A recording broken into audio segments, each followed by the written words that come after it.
আল্লাহর হাবিব সাল্লাল্লাহু আলাইহি সাল্লাম জীবন দশার মধ্যে তিনি কখনো এই চারটি আমলকে ছেড়ে দেন নাই।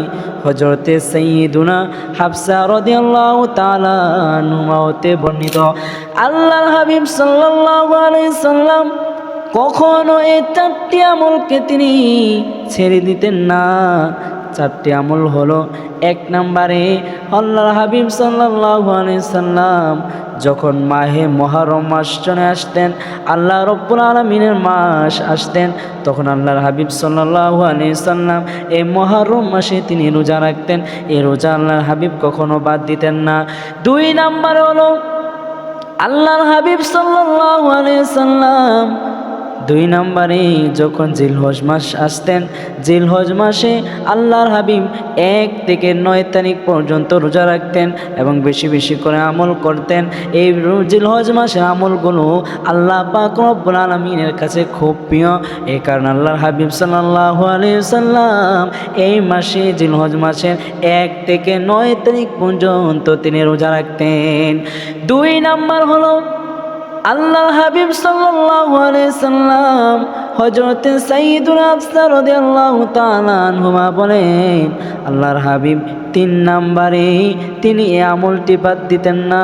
এটা হলো যেটাকে আইয়ামে বীজ, অর্থাৎ মাসে 3 দিন যে রোজা রয়েছে, ওই 3 দিন রোজা আল্লাহর হাবিব কখনো বাদ দিতেন না, তিনি সব সময় এই রোজাটি রাখতেন। চতুর্থ নাম্বার হলো আল্লাহর হাবিব সাল্লাল্লাহু আলাইহি সাল্লাম এমন একটা আমল করতেন, ওই আমলের প্রতিদান যদি এক পাল্লা রাখা হয়, আর আসমান থেকে জমিন পর্যন্ত যা কিছু রয়েছে সকল কিছুকে যদি এক পাল্লায় রাখা হয়, ওই চতুর্থ নম্বরে আমলের পাল্লাটাই ভারী হবে। সুবহানাল্লাহ।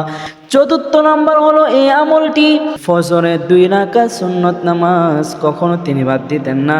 তিনি বলেন, ও দুনিয়ার মানুষেরা, তোমরা যদি ফজরের 2 রাকাত সুন্নতের আমল সওয়াবের প্রতিদান যদি তোমরা জানো, তাহলে তোমরা একে অপরের প্রতিযোগিতা লেগে যাবে।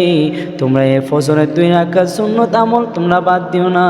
আল্লাহর আকাশের নিচে জমিনের উপরে যা কিছু রয়েছে সব যদি এক পাল্লা রাখা হয়, আর ফজরের 2 রাকাত সুন্নত যদি এক পাল্লা রাখা হয়, আমি আল্লাহর কসম খেয়ে বলছি, ওই ফজরের 2 রাকাত সুন্নত আমল বেশি ভারী হবে।